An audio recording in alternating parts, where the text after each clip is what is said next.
Hello, my name is Maria, and I am here to share a little bit about the topic, me who is attached to love.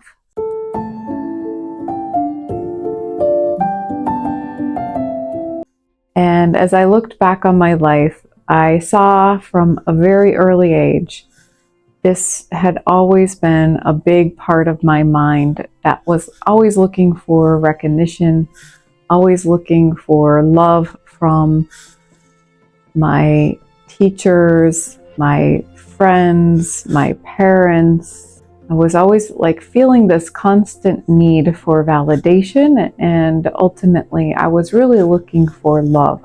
And not only this, when it came to eventually some romantic mind, I had a lot of ideas and notions about love through the movies I had watched. I was always comparing myself and also wishing and hoping that I could find this very idealistic kind of love. And so in my mind, I think love had been a very major fantasy. And when I was in some relationships, I realized it was always so much of looking to get something from the other person when there was these loving relationships. And eventually I felt very bitter. I didn't believe in love anymore, and I just had such a bitter heart.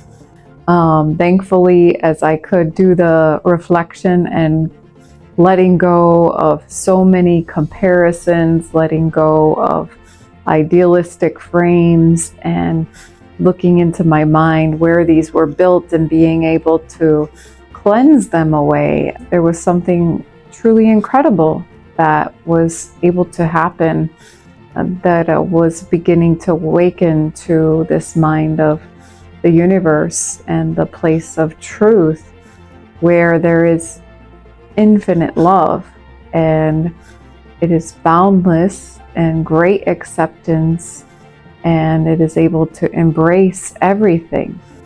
And beginning to know this love, where the place where true love comes from, really began to melt my heart, and I could feel such a warmth growing within. The place where true love comes from is not going to be something that I can find outside. I truly have to seek and find the place of love within, by finding the universe within. I'm just so grateful for this method, the great teachers of this meditation, also just really helping me to open my heart, open my mind, and finding this place where true love comes from.